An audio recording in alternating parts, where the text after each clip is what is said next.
일본의 이번 조치가 WTO 협정에 문제가 있고 비합치된다는 점이 있으니까 그거를 조기에 해결할 수 있도록.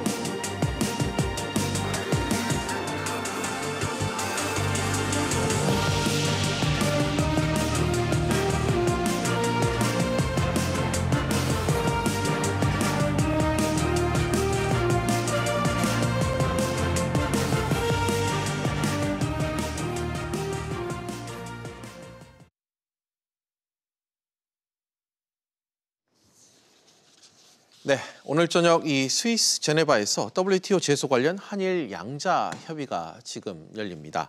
공교롭게도 일본의 수출 규제 조치 후 100일이 지금 지난 시점이고요. 또 첫 고위급 만남이 예정돼 있어서 결과가 상당히 주목되고 있는 그런 상황입니다. 하지만 여전히 한일 간의 입장차가 좁혀지지 않은 상황이라서 전망은 좀 불투명합니다. 이와 관련해 오늘도 두 분의 전문가 모시고 이야기 나눠보는 시간 갖겠습니다. 양기호 성공회대 일본학과 교수 그리고 노동일 경희대 법학전문대학원 교수 나오셨습니다. 두 분 어서 오십시오. 네, 안녕하세요. 네, 일본의 반도체 핵심 소재의 이 수출 규제로 시작된 한일 간의 경제 갈등 어느덧 100일이 지났습니다. 먼저 양 교수님 여쭙겠습니다. 시간이 꽤 흘렀습니다. 아직까지는 양국 간의 그 입장, 그 기류 변화는 보이지 않고 있는 것 같아요. 좀 어떻게 평가하세요? 맞습니다. 아직까지 이제 강대강 국면의 대치 국면이 계속 이어지고 있습니다. 그러니까 이제 사실 작년 10월 말에 있었던 강제징용 해법에 대한 일본 측의 불만이 있었고, 그러면서 일본 측에서 일방적으로 수출 규제를 단행을 했거든요. 그래서 이제 7월 4일 날 우리 핵심적인 소재 부품의 플루도 이미드라든지 포토레지스트 그리고 에칭가스에 대해서 수출 규제를 걸었습니다. 그리고 8월 22일 날 또다시 이제 일본에서 화이트 국가를 배제하는 그런 어처구니없는 조치를 취했거든요. 우리도 거기에 대해서 맞대응해가지고 일본 측에 대해서 이 화이트 국가에서 배제를 했습니다. 그리고 9월 11일 날 지금 그 WTO에 제소한 상태입니다. 네, 그런 점에서는 이걸 양국에 우리가 사실은 몇 번 제안을 했습니다. 대화를 하자고 이 경제 산업성에 대해서 한국의 산업통상자원부에서 수차례 제안을 했었고 또 마찬가지로 우리 청와대에서도 일본 측에 대해서 지난 8월 15일 날 대통령께서 이 한일 관계를 풀어나가자고 이렇게 제안을 했었는데 거기에 대해서 일본의 반응은 매우 소극적입니다. 따라서 지금 일본 측에서 당분간은 이 수출 규제 또는 화이트 국가에 대해서 배제를 다시 원상복귀할 그런 가능성은 높지 않습니다. 또 우리도 마찬가지로 거기에 맞대응을 할 수밖에 없는 상황이고 그런 점에서 당분간 이런 경색 국면이 이어지지 않나 하는 그런 생각이 듭니다. 알겠습니다. 노 교수님, 물론 형식적인 만남은 몇 차례가 있었지만 이 실질적인 대화로까지는 이어지지 않은 그런 상황입니다. 역시 뭐 지난 100일 어떻게 좀 평가하십니까?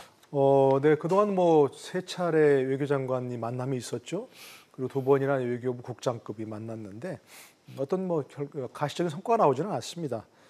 바로 이제 그 일본의 수출 규제 조치가 있고 나서 8월 1일에 이제 아세안 지역 안보 포럼이 태국에서 열리지 않습니까? 그때 이제 강경화 외교장관, 고노 외상이 만났죠. 그런데 거기서도 뭐 어떤 가시적인 성과가 나오지 않았고요. 또 8월 22일 우리가 이제 그 지소미아 종료 결정을 해야 될 시기인데 그 하루 전에 바로 베이징에서 또 양국 외상이 만났는데 그때도 뭐 서로 협의하고 냉랭한 관계 헤어졌죠. 네. 그리고 이제 우리 지소미아 종료 결정을 하고 9월 26일에 이제 뉴욕에서 유엔 총회에서 신임 그 외교장관이 이제 외상이 그 모테기 도시미스입니까? 예, 모테기 도시미스 신임 외상하고 만났는데 그때도 별 성과가 없었습니다. 그 사이에 또 이제 8월, 9월 2차례 외교부 국장이 만났는데 거기서도 역시 성과가 별로 없었습니다. 이걸 가만히 보면 결국은 어떤 가장 톱에서 풀어야 할, 대통령과 총리가 풀어야 할 그리고 단추를 풀어줘야 외국의 실무자들이 만나서 결국 해결할 수 있는 그런 문제가 아닌가 싶은 생각이 듭니다. 알겠습니다. 두 분 말씀하신 대로 이 좀처럼 양국 간 경색된 이 관계가 풀릴 기미가 보이지 않고 있는 그런 상황입니다. 공교롭게 이 오늘 진행될 WTO 제소 관련 한일 양자 협의에 그래서 관심이 좀 쏠리는 이유이기도 할 것 같습니다. 노 교수님, 이 양자 협의 어떤 성격의 자리라고 이해하면 될까요? WTO에 우리가 이제 일본을 제소했지 않습니까? 그러니까 소송으로 치면 우리 이제 원고고 일본은 피고가 된 그런 상황이죠. 그래서 이게 WTO 분쟁 해결 절차의 첫 번째 단계로서 일종의 이제 우리 민사소송으로 친다면 원고고 피고가 만나서 조금씩 양보할 부분이 없는가 한번 협의해봐라 하는 화해 단계라고 좀 보면 되는 거죠. 아까 양 교수님 잠깐 말씀하셨지만 서로 우리도 그렇고 일본 정부도 그렇고 양자간 협의하자고 했는데 그걸 제대로 이루어지진 못했거든요. 그러니까 이런 공식 절차를 통해서 양국이 의미 있는 만남을 가지는 양국 간 입장차를 확인하고 그걸 어떻게 풀어나갈 수 있을지를 협의하는 의미 있는 첫 단계라고 할 수 있는 거죠. 양자 아까 얘기한 소송 단계를 이제 거치는 건데 여기서 만약에 이제 어떤 의미 있는 합의가 나오지 못한다면 결국 소송으로 갈 수밖에 없는 1심 이제 패널 구성, 2심 상속이고 가는 그런 단계로 가는 첫 번째 관문이라고 보면 되는 거죠. 알겠습니다. 오늘이 어떤 자리인지 의미를 명쾌하게 좀 설명을 해주신 것 같습니다. 사실 단순한 WTO 제소 이 통상 절차로 볼 수 있는 그런 자리일 수도 있겠습니다만 양 교수님, 방금 노 교수님 말씀 말미에 지금 하신 것처럼 그래도 좀 의미를 좀 부여해야 될 것 같은데 어떻게 좀 자리를 평가를 하시나요? 사실 이제 그동안 이 문제를 협의를 하자고 우리가 수차례 제안을 했었는데 일본이 완강하게 거부를 해왔거든요.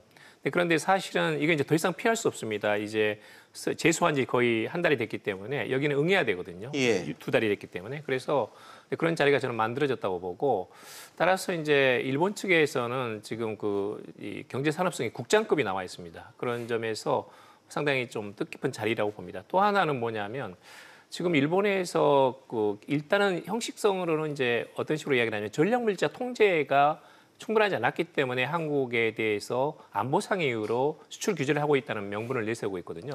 물론 내용상으로는 경제보복입니다. 강제징용 해법에 대해서 한국이 적극적인 대책을 내세우지 않았다는 그런 속셈이 있지만 형식상으로는 일체 WTO에 불리하기 때문에 그런 이야기를 하지 않고 있고 어디까지나 한국이 일본에 수출된 에칭가스, 예를 들면 이제 이것은 상당히 뭐랄까 화학무기 또는 이제 원자폭탄 이걸 만드는 데 쓰이는 그런 중요한 소재거든요. 이것들이 이제 한국에 수출이 됐다가 기본적으로 중국이라든지 또는 중국을 통해서 북한 또는 이란에 유출될 수도 있다는 약간 페이크 뉴스인데 그런 것에 근거해가지고 안보상의 이유로 든 겁니다. 근데 그렇기 때문에 일단은 이 문제는 겉으로 봐서는 이제 말하자면 형식상으로는 적어도 이 전략물자 통제에 대해서 한일 양국이 상호 검증해 나가면서 완전하게 관리해 나갈 수 있다는 어떤 합의 또는 그 절차가 있어야 되거든요. 그런 점에서는 일본 측이 이 명분상의 일본의 수출 규제의 이유인 이것에 대해서 일단은 국장급 협의를 시작했다는 점에서는 물론 이제 장소가 WTO이긴 하지만 그 점에 상당히 의미가 있다라는 겁니다. 특히 이제 원래는 가장급 예상을 하고 있었는데 우리 측에서 이 사안은 중대하기 때문에 국장급으로 격상을 시키자는 요구를 했고 여기에 대해서 일본 측에서 응했거든요. 그런 점에서는 문제를 풀기 위한 일단 첫 단추는 만들어졌다. 이렇게 볼 수 있습니다. 물리적 대화 여건이 조성됐다는 점에 두 분께서 공통적으로 의미 부여를 해주고 계십니다. 관심은 역시 어떤 이야기들이 오고 갈지 이 부분일 것 같습니다. 노 교수님, 우리 측 주장과 일본 측 주장이 맞설 것으로 보이던데 주요 쟁점이 좀 있다면요. 기본적으로 우리가 WTO에 제소할 때는 일본 측의 조치가 WTO 규범에 위반된다 이런 것이 확신이 있었던 것이거든요. 검토해보고 나서 결국 그 WTO 규범 가트 체제라고 하는 것은 두 가지입니다. 결국 첫 번째는 이제 최혜국 대우, 회원국 간에 차별하면 안 된다는 그런 것이고 두 번째는 수출 규제, 즉 수량 제한하면 안 된다 이런 것이거든요. 두 가지 다 문제가 있는 거죠. 첫 번째 지금 이제 우리가 그동안 백색가로 또 해서 여러 가지 혜택도 받았지만 결국 다른 나라 똑같이 대우를 받아야 된다는 그런 자원에서 다른 나라들은 그런 규제를 안는데 우리나라만 유독 그런 규제를 했다. 이것은 차별 대우 금지 규정에 명백히 위반되는 것이라는 것이고요. 또 이제 뭐 세 가지 품목에 대해 수출 규제했다는 것은 수량 제한을 하지 말아야 된다는 WTO 규범에 위반된다 이런 나라인 것이죠. 그러니까 지금 이제 뭐 여러 보도 나왔습니다만은 스위스에 있는 여러 가지 전문가들이 보기에는 이런 것을 우리가 입증하거나 주장하고 입증하는 데는 별 문제가 없을 것이다. 명백한 어떤 차별 대우가 있는 것이고 또 수량 제한이 있기 때문에 이런 얘기 있는 거죠. 일본 측 입장 아까 말씀하신 대로 결국 우리의 전략물자 관리에 좀 허술한 점이 있다는 거 얘기하는데 그것도 일본 측이 주장만 해서는 안 되는 것이고 입증해야 되는 것이거든요. 그렇기 때문에 일본 측은 WTO 규정이 위반되지 않는다는 사실을 입증해야 되기 때문에 좀 부담 있지 않겠는가 하는 것이 우리의 생각입니다. 알겠습니다. 양 교수님, 양 교수님께서도 오늘 저녁 이 만남, 뭐 극적 타결까지는 아니더라도 의미 있는 만남이 좀 될 것 같은데 좀 실효성 있는 만남이 될 것이라고 보십니까? 일단은 지금 양자 간의 상호 간의 좀 실효성이 있는 어떤 진전이 좀 필요한 상태입니다. 일본 측도 지금 일본 기업들이 지금 상당히 영향을 미치고 있고 특히 이제 한국에서 불매운동 관광자제하면서 일본 지자체에서 지금 악소리가 나오고 있거든요. 지금 한국인 관광객들이 와가지고 현금을 사용해가지고 지방 도시에서 경제가 이게 순환이 되는 건데 그게 상당히 중단된 상태입니다. 그러니까 일본의 큐슈라든지 또는 대마도 같은 데는 아주 직접적인 타격을 받고 있거든요. 예. 게다가 이제 지금까지 잘 수출을 해오다가 일본 정부가 가로막고 있기 때문에 일본 기업들도 상당히 지금 불만이 지금 쌓인 상태입니다. 네. 그런 점에서는 우리 측도 마찬가지로 대기업과 중소기업이 있어서 약간의 지금 그 위험도가 높아지지 않았습니까? 물론 우리 대기업이 지금 잘 대응하고 있습니다만 예. 그럼에도 불구하고 앞으로 이제 여러 가지 공작 기계를 대부분 일본에서 수입하고 있기 때문에 중소기업 같은 데는 상당히 이제 리스크가 있습니다. 그런 점에서는 양자 모두 지금 부담을 안고 있고 이 자리에서 적어도 이 문제를 실질적으로 풀어낼 수 있는 예. 그런 그게 있어야 됩니다. 그렇지 않으면 이제 아까 우리 노 교수님 말씀대로 이제 1심 패널로 넘어가거든요. 예. 그리고 이제 WTO이긴 한데 이건 결론이 나오기까지는 2년 이상 걸립니다. 예. 말하자면 지금의 어떤 한일 양국 기업이 안고 있는 이 고통을 완화시키기에는 시간이 너무 길다. 그런 점에서는 실무선에서 적어도 국장급 협의회에서 이 문제를 풀어나갈 수 있는 적어도 단서가 나와야 됩니다. 그런 점에서는 좀 뭔가 성과에 있는 구체적인 내용이 이 결과가 좀 나오면 하는 그런 기대를 갖고 있습니다. 알겠습니다. 지금 두 분의 교수님과 오늘 어떤 내용이 좀 오고 갈지 양측의 주요 쟁점을 좀 분석을 해봤는데 노 교수님, 만약 양자 협의에서 좀 이런 접점 찾기가 이루어지지 않으면 남은 절차 어떻게 좀 진행이 되는 걸까요? 근데 가장 좋은 시나리오는 이렇게 양쪽이 조금씩 양보해가지고 타결책을 찾는 거죠. 예. 우리도 수출 기업에 문제가 있고, 그렇죠? 또 이제 일본도 지방 경제라든지 이런 데 애로사항이 있으니까 예. 양측이 적당한 어떤 선을 타서 타협을 하면 제일 좋은데 아까 말씀드린 대로 사실 이 문제는 실무자선에서 해결할 수 있는 문제가 아닙니다.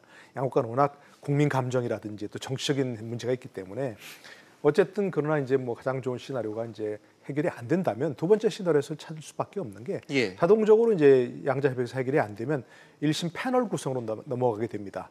패널을 구성해서 어떤 사람들로 구성해서 어떤 문제를 패널에서 해결해 달라고 맡길 것인지는 우리 협의해야 되는 것이고요. 예. 여기 말씀드린 양자 교섭이 이제 화해 단계라면 1심으로 넘어가면 이제 다른 사람들 제3자에게 맡겨서 조정 중재를 하게 되는 그런 단계라고 할 수 있는 거죠. 그 1심 패널이 구성해서 이제 이 사안을 확인해 본 다음에 패널 보고서를 제출하게 되는데 즉 중재 안을 내게 되는 거죠. 예.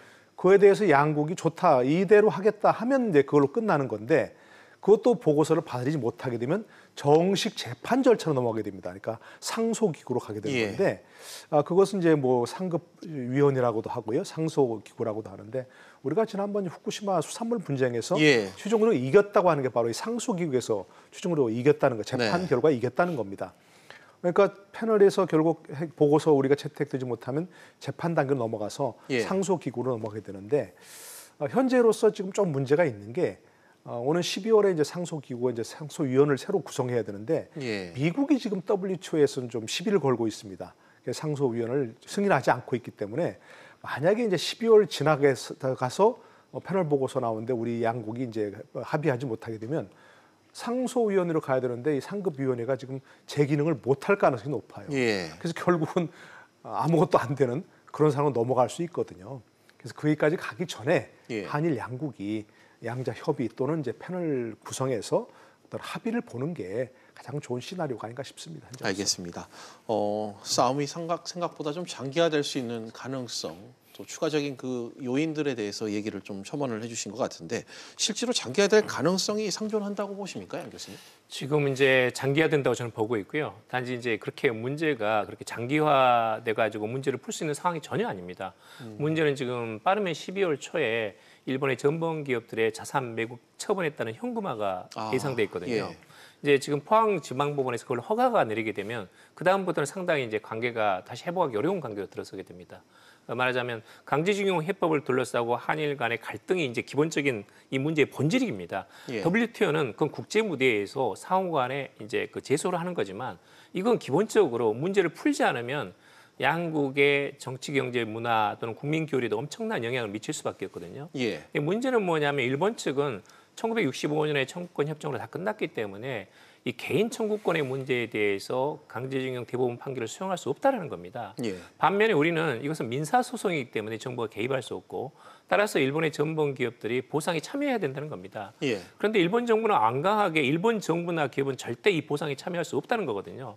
그런 점에서는 입장차가 너무 큰데 그러면 이 상태로 평행되게 해서 계속 방치하면 되는 게 아닙니다. 문제는 이제 지금은 온고가 대법원에서 승소 판결을 받았기 때문에 예. 이 부분에 대해서 보상을 거부하고 있는 일본 기업의 국내 자산을 차압이 된 상태입니다. 그리고 이제 보상을 하지 않으면 포항지방법원에서 허가가 12월 초에 아무리 늦어도 내년 1월에는 나옵니다. 그럴 경우에는 일본의 기업들, 예를 들면 미쓰비시 중공업이라든지 후지코시라든지 일본제철의 자산을 매각해버리는 거거든요. 예. 그러면 이제 일본에서 본다면 청구권 협정 자체가 붕괴하는 거고 일본의 국민들이나 여론들이 한국 때리기가 한층 더 가속화될 우려가 있습니다. 뿐만 아니라 그때는 제2차 경제보복도 각오를 해야 됩니다. 그건 이제 한일 양국 간의 상호 간에 악영향을 미치는 그런 상황이거든요. 그러니까 예. 이것은 WTO는 WTO대로 우리가 대응을 해야 되는 거지만 외교적으로 이 문제를 어떻게 풀어나갈 수 있는가는 고민을 많이 해야 됩니다. 지금 시간이 불과 몇 달도 남아있지 않습니다. 예. 알겠습니다. 상당히 지금 복잡한 관계에 놓여 있다 이런 얘기를 좀 이제 길게 얘기해 주셨는데 이런 상황에서 큰 이벤트가 하나 좀 잡혀 있긴 합니다. 바로 일왕의 즉위시입니다. 지금 우리 정부 특사로 이낙연 국무총리가 유력하게 지금 거론이 되고 있는 그런 상황이죠. 노 교수님, 이낙연 총리라면 대표적인 일본통으로 알려져 있잖아요. 어떻습니까? 네, 뭐 동아일보 기자 시절에 이제 도쿄 특파원도 하셨고요. 이제 의원 시절에 한일 의원연맹 뭐 간사장, 수석 부회장 이렇게 지내셨다고 하고 뭐 자타가 공인하는 우리나라의 일본 통이죠. 그래서 만약에 이제 일본 일왕 즉위식에 뭐 쪽에서는 천황이라고 부르는데 천황 즉위식 일왕연청에 참석한다면 뭐 상당히 그래도 좋은 인물이다. 예. 어떤 그래도 일본 측의 인맥도 많고 이렇기 때문에 뭔가 이런 문제를 일본 측의 입장에서 또 우리 설득할 수 있는 우리 입장을 설득할 수 있는 뭐 그런 좋은 인물 아니냐 이렇게는 되고 있지만 조금 아쉬운 부분은 있는 거죠. 그래서 문재인 대통령도 이제 참석하실 가능성이 좀 거론됐지 않습니까? 예. 그런 점에서 아직은 이제 청와대가 최종 결정을 하지 않은 것 같은데 물론 이제 일왕즉위식 참석 못한다는 그런 얘기는 지금 나오고 있습니다. 문재인 대통령이 아니고 이낙연 총리 참석할 것이다. 그런데 최종 결정을 미루고 있으면서 조금 발표를 안 하는 게 고심 중이라는 생각은 듭니다. 예. 일본 문 대통령이 탐석했다가 아베 총리를 만나고 그러다가 아무런 결실 없이 나온다. 그런 것도 정치적 부담이 상당히 가는 예. 것이거든요. 그러나 저는 모르겠는데 양 교수님 생각은 어떠신지 모르겠습니다. 나는 대승적 차원에서 문재인 대통령 가시는 게 좋지 않을까 생각이 듭니다. 일왕 즉위식, 천황 즉위식이라고 하는 것은 언제 있을지 모르는 세계적 이벤트입니다, 사실은. 네. 일본 국민들이 굉장히 그것을 바라보고 어떤 기대를 하고 있는데 우리 대통령이 가서 거기 축하한다 하면 예. 일본 국민들의 마음을 움직일 수 있는 그런 것들이고 아베 정권, 아베 총리보다는 일본 국민들을 보고 가서 참석해서 어떤 화해 메시지를 제스처를 한다면 일본 국민들의 마음이 어떤 녹여지고 그것이 아베 총리를 움직일 수 있는 그런 가능성도 있기 때문에 저는 이낙연 총리도 좋지만 문재인 대통령께서 직접 참석하시는 것이 네. 그런 카드를 아직 버리진 않았기 때문에 다시 한번 재고하시는 게 어떨까 하는 그런 생각을 좀 하고 알겠습니다. 있습니다.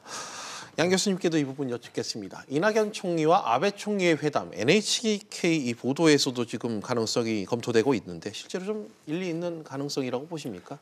그렇습니다. 지금 이제 저는 아까 우리 노동일 교수님 말씀에 전적으로 동감입니다만은 예. 지금 여러 가지 국내 정치 역학도 있고 여러 가지 일정이 있기 때문에 지금은 거의 이낙연 총리가 참석하는 걸로 기울어지고 있는 걸로 알고 있습니다. 예. 그리고 당연히 사실은 가야 됩니다. 이제 지금 일본 측에서 일왕 즉위시다 보니까 한 100개국에서 지금 사절단이 참석하고 예. 거기 한 정상들급만 한 40여 명이 옵니다. 네, 그러다 보니까 2박 3일간 이제 분초 단위로 아베 수상 이렇게 만나야 되거든요. 예. 그런데 지금 한일 관계가 가장 중대합니다. 일본 측으로도 그렇고 우리도 그렇습니다. 예. 그렇기 때문에 저는 희망사항으로는 이낙연 총리께서 가셔가지고 적어도 이 대통령 친서 정도의 메시지를 가지고 이 문제를 한일 간에 지금 중대한 시점이기 때문에 또 시간이 얼마 안 남았기 때문에 예. 이 문제를 양자 간의 상호 협력적인 태도를 가지고 반드시 해결해 나가자는 정도의 강한 메시지를 줘야 됩니다. 그리고 이제 거기까지는 실무적으로 이 문제를 해법을 도출하기 위한 중간 단계까지는 만들어 놔야 됩니다. 예. 지금은 이제 시간이 많이 남아있지 않기 때문에요. 그리고 또 하나 이제 저는 이런 이낙연 총리와 아베 수상 간의 양자 회담뿐만 아니라 이낙연 총리께서 좀 가셔가지고 나루히토 천황 일왕도 직접 폐경 방문하면서 한일 관계도 좀 이야기를 하면서 그러면서 축하 사절로서 일왕 즉위식을 축하하면서 일본 국민들이 그걸 보고 적어도 한국에 대한 친근감을 또 한번 느낄 수 있는 그런 기회가 좀 있으면 좋지 않나 그런 기대도 하고 싶습니다. 예. 두 분 모두 외교적 행보가 좀 상당히 중요하다는데 의견을 좀 주시는 것 같습니다. 지소미아 문제도 얘기를 좀 함께 해보겠습니다. 대략 한 달 뒤입니다. 지소미아 효력이 이제 곧 만료가 되는데요. 노 교수님, 여전히 미국에선 지소미아 연장 압박을 주고 있지 않습니까? 현 시점에서 봤을 때 우리 정부가 입장을 좀 바꿀 수 있다. 이 관측 가능성 좀 어떻게 보십니까? 현재로서는 참 어렵죠. 우리가 이제 종료하기로 결정해서 일본에 통보한 거 아니겠습니까? 예. 그때 일본이 뭔가 이제 새로운 입장을 좀 내놓는다거나 양보안을 내놓는다거나 하면 우리가 이제 그걸 좀 종료를 더 이상 하지 않고 연장하겠다. 이렇게 할 수 있는 명분이 되는데 현재로서 명분이 없지 않습니까? 네. 국내 정치적으로 아무리 미국이 뭐 새로운 내역을 내놓고 압박을 하더라도 한미일 동맹이 아무리 중요하더라도 어떤 동반자국이 중요하더라도 우리 입장에서는 지금 현재로서 바꿀 수 있는 명분이 없기 때문에 뭔가 좀 명분이 주어져야죠. 그래서 아까 이제 우리가 처음 얘기한 WTO 협상 과정에서 협의 과정에서 뭔가 새로운 예. 어떤 뭐 출구가 나온다든가 이렇게 되면 바꿀 수 있는 입장이 생길 것이고 또 두 번째 얘기한 그 일왕 즉위식 일본 천황 즉위식 관련해서 뭔가 뭐 이낙연 총리가 참석하든 문재인 대통령이 참석하든 뭔가 거기에 새로운 돌파가 이루어진다면 예. 지소미아 문제를 새롭게 검토해 볼 수 있는 명분이 있겠지만 현재로서는 참 어려운 그런 국면이죠. 알겠습니다. 양 교수님께서는 어떻게 이 부분 전망하십니까? 이게 상당히 이제 쉽지 않습니다. 그러니까 미국 입장에서 봐도 사실은 이제 국무부나 국방부는 한일 양국이 타협을 해가지고 지소미아를 연장했으면 좋겠다는 것을 강하게 지금 한일 양국의 메시지를 전달을 하고 있거든요. 예. 근데 우리는 이제 일본 측에서 먼저 수출 규제라고 화이트 국가에서 배제한 게 한국을 안보상의 이유로 신뢰할 수 없기 때문에 그런 조치를 취했다는 겁니다. 그 안보상의 이유를 든다면 이건 지소미아라는 것은 한일 간의 군사정보 보호협정인데 안보상의 이유를 믿을 수 없는 국가에 대해서 어떻게 군사정보를 상호간에 보호할 수 있습니까? 근데 그것은 일본 측에서 먼저 수출 규제하고 화이트 국가를 원상복귀 시켜야 됩니다. 예. 그럴 경우에는 저는 얼마든지 한국에서 지소미아를 재연장할 수 있지만 그런 조치가 없는 상태에서 한국에서 일방적으로 좀 양보하기는 매우 어려운 상태입니다. 예. 단지 지금 일본 내에서도 사실은 이 부분이 쉽지 않기 때문에 여러 가지 비판이 있습니다. 그러니까 지난번에 이제 북한에서 발사한 SLBM 잠수함에서 발사한 예. 탄도미사일을 원래 이제 한 번 발사했는데 두 번에 걸쳐가지고 발사했다든지 네. 잘못된 정보가 나왔거든요. 그러니까 일본은 그 정보를 캐치를 못하는 겁니다. 거기에 대해서는 우리가 발사 시간, 장소, 각도 같은 것은 한국이 훨씬 유리하거든요. 네. 그런 점들은 일본 내에서도 한국과 다시 지소미아를 연장하도록 일본 측도 노력을 해야 된다. 네. 하니까 이제 일본 내에서 양보할 건 양보하더라도 한국과 다시 관계를 개선하자는 이런 자민당 제2인자인 그 니카이 간사장 이야기도 나오고 있거든요. 예. 그런 점에서는 일본이 이 부분은 좀 더 진일보한 제안을 내야 됩니다. 지금은 한국이 여러 번 제안을 했고 또 원위치 시킨다면 우리도 원위치 시키겠다. 수출 규제하고 화이트 국가하고 네. 그다음에 여기 지금 이 지소미아 문제를 같이 연장을 해가지고 서로 윈윈할 수 있는 방법을 하자라고 제안을 했는데 저쪽에서 지금 여기에 대해서 소극적이기 때문에 예. 우리로서는 당분간 지켜볼 수밖에 없는 그런 상황입니다. 알겠습니다. 지금까지 두 분과 좀 이야기를 나눠봤는데 종합해 보면 좀 이런 것 같습니다. 아직 별다른 돌파구는 보이지가 않는다. 이대로 관계가 유지되거나 더 악화될 가능성도 배제할 수 없다. 뭐 대략 이렇게 전문가들 이야기를 좀 요약을 할 수가 있을 것 같은데 두 분의 전문가와 마지막으로 향후 어떻게 좀 우리가 스탠스를 좀 취해야 될지 이 부분을 한 분씩 여쭤보고 마무리하도록 하겠습니다. 노 교수님 끝으로요. 이런 상황에서 우리 정부의 역할 어떤 게 있고 또 어떻게 방향을 갖고 가야 될지 이 부분 한 말씀 부탁드립니다. 현재는 뭐 분명하게 뭐 쉽지 않은 상황입니다. 그동안 일본이 도발한 것이고요. 일본이 잘못한 것이고 그런데 만약 이제 11월 말까지 이렇게 그냥 가서 지소미아가 종료돼 버리고 또 저 미쓰비시 등 일본 기업의 자산이 매각돼 버리고 이렇게 가게 되면 이건 돌이킬 수 없는 파국으로 가버립니다. 예. 그러니까 가기 전에 양국 정부가 뭔가 지혜를 모아야 되는 것이죠. 강공은 쉽습니다, 사실은. 그대로 나가면 되니까. 그러나 중간에 어떤 방향을 돌이키면서 외교적 해법 노력은 쉽지 않은 그런 상황입니다. 그러니까 모든 사람의 지혜를 모아야 되는 거죠. 우리나라에도 양 교수님 비롯해서 일본의 어떤 친분 관계를 가진 사람들이 굉장히 많습니다. 인맥들이 많고요. 그렇기 때문에 그런 사람들을 활용해서 물밑에서 자꾸 여러 단계에서 수많은 외교 또 정부 또 어떤 여러 가지 학계 예. 이런 사람들이 모여서 함께 조금 해법 노력을 기울여가는 그런 것이 필요한 거죠. 그런 관계에서 대통령은 어떤 대외적으로는 우리 입장을 뭔가 먼저 굽히고 들어갈 수는 없는 거지만 그런 사람들이 모여서 물밑 접촉을 통해서 양국 정상들이 함께 뭔가 새로운 제3의 해결책을 찾는 그런 노력을 계속 기울여 가야 되는 거죠. 전쟁 중에도 서로 외교 노력을 하는 거 아니겠습니까? 좀 그렇게 되길 좀 바랍니다. 알겠습니다. 예.